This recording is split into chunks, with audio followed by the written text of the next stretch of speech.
Kantara chapter 1 ಚಿತ್ರ ಮುಂದಿನ ತಿಂಗಳು 2ನೇ ತಾರೀಕು ರಿಲೀಸ್ ಆಗ್ತಿದೆ. ಆದ ಕಾರಣ ಟೀಸರ್ ಅಪ್ಡೇಟ್ ಬಗ್ಗೆ ಇನ್ನು ಒಂದು ವಾರದಲ್ಲಿ ಅಪ್ಡೇಟ್ ಮಾಡ್ತಾರೆ.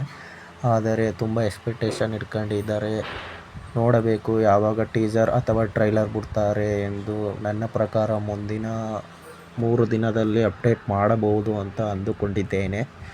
ಅದಕ್ಕಾಗಿ ಯಾರೆಲ್ಲ ಕಾಂತಾರ ಚಾಪ್ಟರ್ 1 ಪಿಕ್ಚರ್ಗೆ ವೆಯ್ಟ್ ಮಾಡ್ತಿದ್ದಾರೋ ಅವರು ಕಮೆಂಟ್ ಬಾಕ್ಸಲ್ಲಿ ಕಮೆಂಟ್ ಮಾಡಿ.